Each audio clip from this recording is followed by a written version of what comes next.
जोहार नमस्कार। झारखंड समेत देश दुनिया की तमाम बड़ी खबरों में से कुछ प्रमुख खबरों पर आइए नजर डालते हैं। जोहार दर्शकों, स्वागत है आपका आज के ताज़ा समाचार बुलेटिन में। हम आपके लिए लेकर आए हैं झारखंड और देश दुनिया की बड़ी एवं महत्वपूर्ण खबरें। तो चलिए बिना देर किए शुरू करते हैं। सबसे पहले खबरें झारखंड से। रांची में एलपीजी गैस की किल्लत के बीच उपभोक्ता इंडेन भारत और एचपी गैस की booking WhatsApp, missed call, mobile app और वेबसाइट जैसे डिजिटल माध्यमों से घर बैठे आसानी से कर सकते हैं। इसके लिए कंपनियों ने विशिष्ट हेल्पलाइन नंबर जारी किए हैं, जिससे ग्राहकों को एजेंसी के चक्कर काटने की जरूरत नहीं पड़ेगी और समय की बचत होगी। हालांकि बुकिंग के लिए यह अनिवार्य नियम है कि पिछली डिलीवरी और अगली बुकिंग के बीच कम से कम 25 दिनों का अंतराल होना चाहिए, अन्यथा सिस्टम आवेदन स्वीकार नहीं करेगा। मौसम में अचानक बदलाव, पश्चिमी विक्षोभ और साइक्लोनिक सर्कुलेशन के कारण रांची समेत झारखंड के कई हिस्सों में घने बादल छाने से दिन में अंधेरा छा गया और तेज हवाओं के साथ बारिश व ओलावृष्टि शुरू हो गई। अलर्ट और चेतावनी। मौसम विभाग ने रांची सहित 17 जिलों में ऑरेंज अलर्ट जारी किया है, जहां 50 से 60 किलोमीटर घंटा की रफ्तार से हवाएं चलने, वज्रपात और ओले गिरने की संभावना है। अगले कुछ दिनों का पूर्वानुमान। राज्य में बारिश और खराब मौसम का ये सिलसिला 18 और 19 मार्च तक जारी रहने की उम्मीद है, जिससे लोगों को गर्मी से राहत तो मिली है, लेकिन सुरक्षा के प्रति सतर्क रहने की सलाह दी गई है। रांची के फांसी टुंडरी में पारंपरिक सरना झंडागड़ी और प्रार्थना सभा के साथ प्रकृति पर्व सरहुल की तैयारियां तेज हो गई हैं, जिसे इस वर्ष 21 मार्च को हर्षोल्लास के साथ मनाया जाएगा। केंद्रीय सरना समिति के नेतृत्व में आयोजित इस कार्यक्रम में पूर्वजों की परंपरा निभाते हुए समस्त जीव जगत की सुख समृद्धि की कामना की गई और समाज से नशापान से दूर रहकर अपनी संस्कृति को संरक्षित करने की अपील की गई। वर्ष 2026 में चैत्र नवरात्रि और हिंदू नववर्ष का शुभारंभ 19 मार्च से होगा, जिसमें कलश स्थापना के लिए सुबह 7:01 से 10:44 तक का समय अत्यंत शुभ माना गया है। विशेष संयोग और सवारी। इस बार मां दुर्गा का आगमन पालकी डोली पर हो रहा है और ज्योतिषीय गणना के अनुसार मिथुन, तुला, धनु व कुंभ राशि के जातकों पर माता की विशेष कृपा बरसने की संभावना है। डुमरी विधायक ने विधानसभा में 1932 के खतियान कुर्मी को एसटी और सूरी समाज को एससी का दर्जा देने की मांग उठाते हुए जमीन माफियाओं और अंचल कार्यालयों की गड़बड़ियों पर सरकार को घेरा। प्रशासनिक सुझाव। उन्होंने विस्थापित किसानों को उचित मुआवजा देने की वकालत की और आम जनता की समस्याओं के त्वरित समाधान के लिए विभाग के सचिवों को सोशल मीडिया पर सक्रिय रहने का सुझाव दिया। रांची और चतरा को जोड़ने वाले खलारी प्रखंड के महत्वपूर्ण पुल के मात्र 10 से 12 वर्षों में क्षतिग्रस्त होने से भारी वाहनों का आवागमन ठप हो गया है, जिससे स्थानीय लोगों और व्यापारियों को भारी परेशानी हो रही है। विधायक सुरेश बैठा की मांग। कांके विधायक सुरेश बैठा ने विधानसभा में इस मुद्दे को उठाते हुए निर्माण की गुणवत्ता पर सवाल खड़े किए हैं और दोषी अधिकारियों पर कार्रवाई के साथ पुल के जल्द पुनर्निर्माण की मांग की है। खरसावां विधायक दशरथ गगराई ने कोल्हान विश्वविद्यालय के 19 कॉलेजों में स्वीकृत 840 पदों के सापेक्ष केवल 359 शिक्षकों के कार्यरत होने पर चिंता जताते हुए रिक्त पदों को जल्द भरने की मांग की है। प्रशासनिक और कृषि संकट। उन्होंने कोल्हान के 14 अग्र परियोजना केंद्रों पीपीसी में रिक्त पदों का मुद्दा भी उठाया और कहा कि कर्मचारियों की कमी के कारण क्षेत्र में तसर उत्पादन पर बुरा असर पड़ रहा है। धनबाद में गैस की भारी कमी के बीच 953 रुपये का घरेलू सिलेंडर 1400 रुपये तक में अवैध रूप से बेचा जा रहा है और व्यावसायिक सिलेंडरों की किल्लत के कारण रेस्टोरेंट संचालक घरेलू गैस का उपयोग कर रहे हैं। प्रशासनिक विफलता और प्रभाव। प्रशासन की ओर से ठोस कार्रवाई न होने से बिचौलिए सक्रिय हैं, जिससे खान पान के दाम बढ़ गए हैं और उज्ज्वला योजना के उपभोक्ताओं की बढ़ती भीड़ के कारण बुकिंग तंत्र पर दबाव और अधिक बढ़ गया है। राजधानी रांची में भी मुनाफाखोर खुलकर 3000 तक डिमांड कर रहे और ये गैस एजेंसी से जुड़े लोग ही रहते हैं। पलामू के मेदिनीनगर के एक रिहायशी मकान में विगत दिनों अवैध रूप से रखे एलपीजी सिलेंडरों में विस्फोट से 4 लोग गंभीर रूप से झुलस गए, जिसके बाद प्रशासन ने संबंधित गैस एजेंसी का लाइसेंस रद्द कर दिया है। लापरवाही पर कड़ा रुख। घटना के वक्त ड्यूटी से नदारद रहने के कारण एसपी ने टीओपी 3 के प्रभारी समेत पूरी पुलिस टीम को निलंबित कर दिया है और मामले की विस्तृत जांच के आदेश दिए हैं। पलामू के विश्रामपुर नगर परिषद में उपायुक्त समीरा एस की उपस्थिति में नवनिर्वाचित अध्यक्ष गीता देवी और 20 वार्ड पार्षदों ने पद एवं गोपनीयता की शपथ ली, जहां डीसी ने विकास योजनाओं के पारदर्शी क्रियान्वयन पर जोर दिया। इसी समारोह के दौरान उपाध्यक्ष पद के लिए हुए चुनाव में तारा देवी ने 12 मत प्राप्त कर जीत दर्ज की, जिन्हें विधिवत प्रमाण पत्र सौंपने के बाद पद की शपथ दिलाई गई।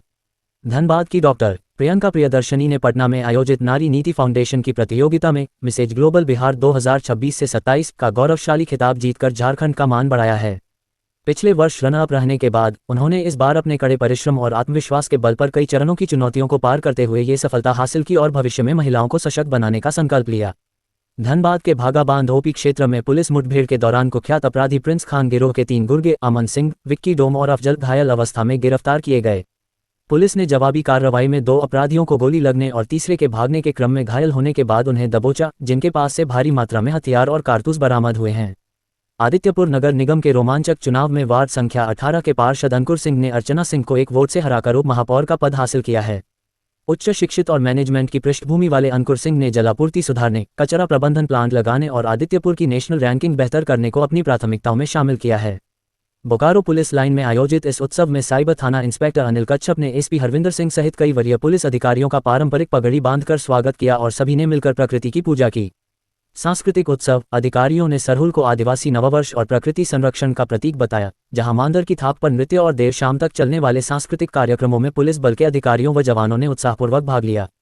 चतरा नगर परिषद के उपाध्यक्ष चुनाव में वार्ड 18 के पार्षद प्रेमचंद साव ने 13 मत प्राप्त कर अपनी प्रतिद्वंद्वी वेदवती जायसवाल को पराजित किया और जीत हासिल की।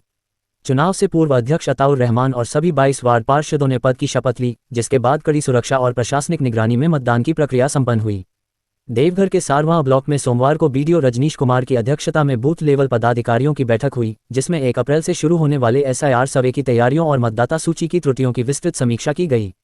इस दौरान सभी बीएलओ और पर्यवेक्षकों को डेटा अद्यतन रखने और सर्वे के दौरान तत्काल जानकारी उपलब्ध कराने का कड़ा निर्देश दिया गया ताकि चुनावी प्रक्रिया सुचारू रूप से संपन्न हो सके।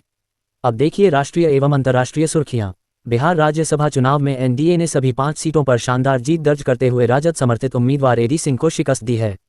एनडीए प्रत्याशियों को कुल 202 वोट मिले, जबकि महागठबंधन मात्र 37 वोट ही हासिल कर सका क्योंकि राजद के 1 और कांग्रेस के 3 विधायक मतदान से अनुपस्थित रहे।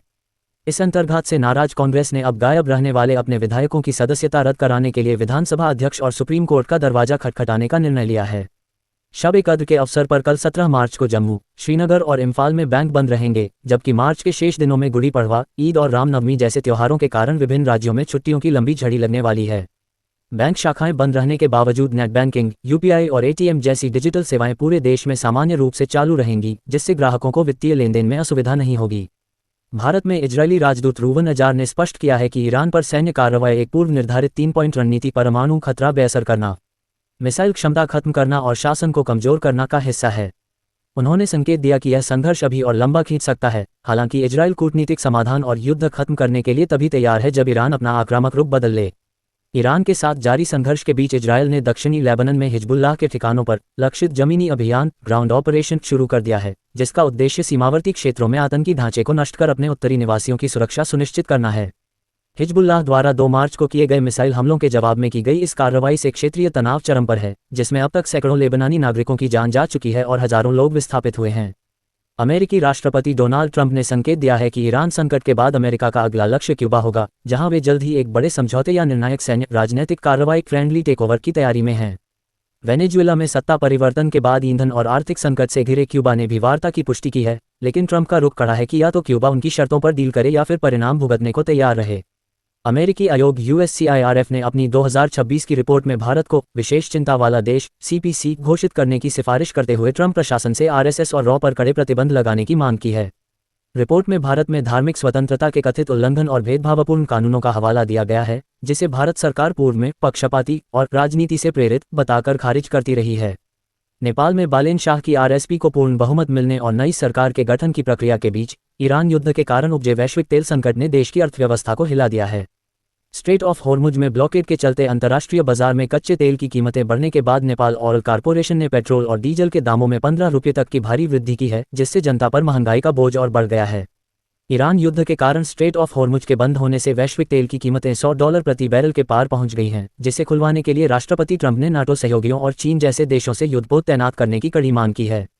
ट्रंप ने चेतावनी दी है कि यदि सहयोगी देश इस वैश्विक ऊर्जा संकट के समाधान में मदद नहीं करते हैं तो नाटो का भविष्य संकट में पड़ सकता है, जबकि ईरान ने फिलहाल किसी भी कूटनीतिक बातचीत से इनकार कर दिया है। इजरायली प्रधानमंत्री बेंजामिन नेतन्याहू ने रविवार को एक कैफे से वीडियो जारी कर अपने निधन और घायल होने की अफवाहों पर विराम लगा दिया, जिसमें उन्होंने अपने हाथ दिखाकर 6 उंगलियों वाले एआई दावों का भी मजाक उड़ाया। युद्ध के 16वें दिन उन्होंने नागरिकों को सुरक्षित स्थानों के करीब रहने की सलाह दी और स्पष्ट किया कि इजरायली सेना ईरान के खिलाफ अपनी सैन्य कार्रवाई पूरी ताकत से जारी रखेगी। ईरान के नए सुप्रीम लीडर मोजद्दा खामेनेई के एक ड्रोन हमले में गंभीर रूप से घायल होने और इलाज के लिए गुप्त रूप से रूस ले जाए जाने की खबरें सामने आई हैं। हालांकि ईरान सरकार ने इन दावों को खारिज करते हुए उन्हें पूरी तरह स्वस्थ बताया है। अंतर्राष्ट्रीय स्तर पर उनके स्वास्थ्य और जीवन को लेकर अनिश्चितता बनी हुई है, जबकि अमेरिकी राष्ट्रपति डोनाल्ड ट्रंप ने ईरान की सैन्य क्षमता के बड़े हिस्से को तबाह करने का दावा करते हुए मोजद्दा के सार्वजनिक रूप से सामने न आने पर सवाल उठाए हैं। ये थी आज की बड़ी खबरें। अगर आप ऐसे ही अपडेट्स पाना चाहते हैं तो हमारे YouTube चैनल को सब्सक्राइब करें, Facebook पेज को लाइक करें और इस वीडियो को लाइक एवं शेयर जरूर करें। फिर मिलेंगे अगले बुलेटिन में, तब तक के लिए जोहार और नमस्ते। लगी आपको हमारी ये खबर, ये हमें कमेंट बॉक्स में लिखकर ज़रूर से बताएं और ऐसे ही नवीनतम ताज़ा अपडेट्स, खास खबरों से रूबरू बने रहने के लिए बने रहें हमारे संग। कैमरा के पीछे से मेरा सहयोग कर रहे अजय महतो, आनंद चौहान के साथ मैं यजत पिंटू रांची।